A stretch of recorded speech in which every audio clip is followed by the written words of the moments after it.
Hi everyone, I'm Eric. I'm Craig. And I'm Rich. And we are Whose Turn Gaming. And in today's video we're going to be reviewing the game Concordia. This game has been out for a while. It actually came out in 2014. And we've had it, one of our friends have it, so it's not really necessarily in our game pool, but it is on our pool in general. And we don't get to play it very often, which is a shame, because it's actually a very good game. Really, really enjoy it. We're just going to be talking about some of the things it does really well, some of the things it doesn't do so well, and I know that there have been adjustments as it's been out for a long time. There are games that do what this does better, but we'll just kind of get right into this game. So, first things first, I'm going to start off with a big pro. This game is very much heavy on the strategery. I really, really love the fact that you kind of have to plan things out. You don't just get to throw things down and kind of get lucky. You need to know what you're doing, and you need to know what's going on ahead of time to really to win at this game. And you can get a little lucky here and there based on what cards come out, how they fall, and where everything's flipped up and whatnot. But overall, it's very much you need to know next couple of steps ahead of time, and I love that about board games. Yeah, for sure. I think the biggest thing with strategic and not lucky is no dice. So if you're like me and pretty much anti-dice because you can't roll dice to save your life and it loses you the game, this is a very good game for you. And I think that's where it adds to the strategic part too. Yes. Yeah. One of the things I really like about the game is its replayability, because the board is semi-modular by having the resources they're kind of in certain areas, but of the 8 or whatever resources that are in that area, they're in random positions. So you won't be getting the exact same layout of the board every single time, and where you can just know the best path to go for victory after playing it 5 times. Yeah, and it's nice with that, there are some times where it does work out in one favor. Like the game we just played, it had clay. So you were brick. So you were pretty much forced to go over here if you wanted brick at all. There was 1 or 2 on this side, but that was modular. The game before that was completely random. Everything was everywhere, which is nice. But it also it goes back to the strategic thing of you need to know where you're going to be going, because you only get so many moves on land and on sea, and you kind of want to know where you're going to be going. So it does kind of have that Catan feel where it is so modular. Every single time is going to be way different than the next. Mm-hmm. Yeah, and with the cards coming up differently, these will be different when you prefect an area as to what you get. Yeah, it's really good. And yeah, your movement is really limited, especially at first. As the game goes on and you get more of your guys out there, you can move pretty much wherever you want. But early on, it's a very big deal where you move. Yeah, and on that point, a big thing I say against this game, a big thing I don't really like, is that if you fall behind and you kind of see you're falling behind, there's not really a good catch-up mechanic. It has things that kind of allow you to get, I don't want to say point bombs, but you can kind of do that. But if you know you're behind, if someone had a really good roll and they're kind of rocking it, they're really hot, not so much like rolling dice, but just they got to the right spot at the right time, people have been getting a lot of stuff for free, there's no real stopping them. There is no catch-up. It should be pretty even if you're all same skill level, but if you're brand new at this game and you're playing against skill people, just pretend you're going to be losing the first game, hands down. Mm-hmm. Maybe even the first couple. Yeah. Yeah, and then you're behind, and now you're trying to get to where people were, but they probably already have places there. Now you're paying more. You're probably even further behind now. Yeah. So yeah, it's hard to get back in the game, but then it also is, there's a lot of different ways to win the game, really. Different ways in that you don't need to hit on every of the scoring mechanisms, but you have to get in on a good amount of them. Mm-hmm. So you can falter on 1 or 2, but you probably need to do... I think that's a good thing too. You need to be balanced and do a lot of them. You can't be getting the Vinatier, the wine thing, and the Weaver, and then you're just spamming silk and wine cities, because there's only so many. So now you're maxed out. You have to do something else. And that's another thing I like about the game is almost every card that you get is very useful. There's not many cards that are I don't really want to play that one. There's 5 or 6 total actions in the game, and most of the cards have double use as their bonus points for end of game, and then they also allow you to take certain actions. I do kind of, and especially in a higher player game, but it's more fought over than in, I guess, part of the strategic part of it. But like, you need Mercators and like 2 of them, and especially for later on, you can do with 1 early, but then if multiple people take the other Mercators right away and the other one's not coming up, and now you're in the middle of the game and you need to hit the market and trade twice, but you can't. That's really going to put you behind. Yeah. So sometimes, like in the last game we just played, I bought a Mercator before, like I think I tributed twice before I even used 2 Mercators in a turn, but now at least I knew I had it, and I didn't have to wait for it to hopefully come up again. Yeah, what I like is there's 2 cards in the game that are very useful, and the timing you play them can really win or lose you the game. And those are the Senator, which allows you to buy the cards at the top, and then the Diplomat, which allows you to use the top discard of your opponent's cards. Because that, especially in larger player games, you could have almost any card you want for that Diplomat to be. Like in 5-player So if you games. missed out on the Mercator, or I used his Mason to get my brick, or if you didn't get another prefect or something and you need to prefect. Yep. Yeah, and those definitely are huge, but that's also what comes, I think, part of the strategy is that you need to know when to play, when, where. And that's where, like, card counting, especially. Yeah. Like, if you know what people are kind of buying. I'm not really huge in card counting as some of them, but I kind of have an idea of what they're kind of building up to do, so I'll try and save up to use those at special times. Yeah.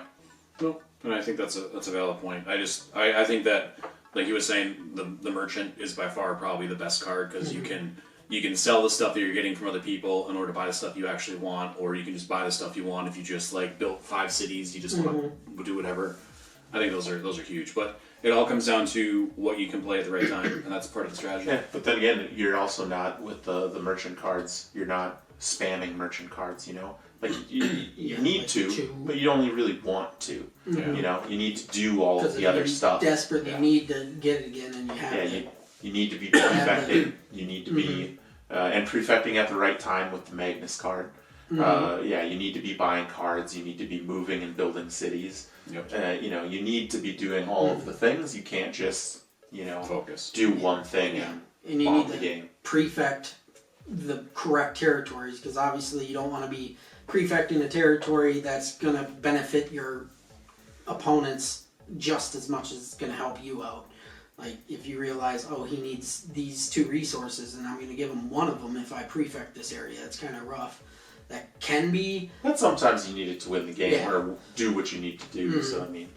That can be partial con also, is you seem also sort of reliant on what everyone else is doing. You kind of got to follow them throughout the board and kind of place your stuff down right with them so that you can benefit off of them prefecting the territories that they're in. Yeah, and that's kind of one thing that I had, like, is kind of, like you said, both a positive and a negative, is that you need to be following along, because I was left to my own in that corner. Pretty much Asia, Syria, all of those were basically my own to play with. You came down and, like, I think you put one in and you put one in, but the problem there was that with how the cards flipped up, it was all clay, iron, and wheat. So I didn't get any high value stuff. That was a negative, but that's just how that particular game rolls. But if you're left in your own corner of the world, basically, you should do good. But and then really the only bad part for me about the game is it's hard to really see exactly what your opponents are doing. Like, you can see a little bit, but towards the end of the game, they can make a lot of big moves that are very difficult to see, and it almost takes away from the strategy because you almost can't think of what they're doing and almost just focus on you and hope that it's good enough. So honestly, I wouldn't even put any focus on trying to deny someone else, maybe in terms of buying a card before somebody else wants one. Well, I think the only time you can really do that is early on. Like, once you start getting enough movement, because you can block people where it's like, well, I have to move both spots to get past you, or you know what I mean? Like, you can stop it, or I was going to buy there, but I don't have 10 gold to buy there. Mid-end game, it doesn't matter. There is no stopping. Like, you only stop early, which is where that catch-up mechanic would have been really nice if they had something.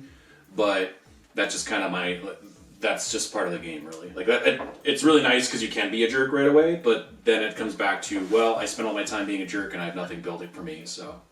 They're talking about point bombing. That can be a rough thing in this, where if you out first, if you don't do it correctly and you leave it so that it's known to your opponents that they're going to be going out, they're going to be doing whatever they can to make sure they get the biggest point bombs in the next like 2 turns so that they can at least keep up with you. Yeah, and that's what cost me the game last time, was that I went out, I spent most of my cities, they saw that I was about to go out, I didn't do it in the 1 turn, so you kind of want to play that a little bit, that's part of the strategy. Mm-hmm. But at the same time, I wasn't thinking of that, I was just thinking, okay, well, I need to get my cities out, I need to be doing what's best for me, and then they both panicked and won by 20 points. It was fun. It was really fun, because then I'm like, wait, hold on, wait, what just happened? So those are our thoughts on it overall. I would say for this particular game, with the number of times I played it, which isn't a lot, it's only maybe like 15 total, 10, 15 times, I'd say give it about an 8.6. I really like it. I think you can have a very bad time if you get blocked out and you are falling behind and you know you're going to lose. You will not have fun with this. But otherwise, if you know, once you know how to play the game, play with experienced people, it can be a lot of fun. And it can be really fun kind of seeing what all comes out and how it plays out. I think this game is really, really solid. Definitely a must-have if you in your group. Yeah. I would say it's in the mid-8s, like an 8.5 for me. I like how it's fairly unique. There is some concepts that you kind of see in other games, but of the games I've really played, I don't really see a whole lot that kind of do the exact same thing. Yeah, and I think I would give it, close to the same thing, like an 8.2. The only thing holding it down is just not maybe being strategic enough. Like, it's still good, but then the thing that props it up, and I think what gives it a good style, another reason for must-have for your room, is once you know how to do it, it's like an hour long. It's not. You can speed out these turns. It's pretty quick for how much strategy's in it. Mm-hmm. Normally, if you're talking something that you're thinking and doing all of these moves, the game's taking 3-4 hours. Yeah.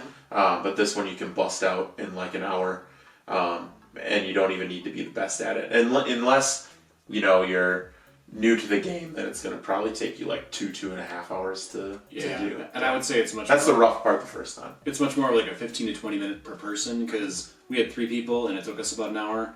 I see 5. You're not really doing a lot of strategy. You're just seeing what's the best move I can make right now.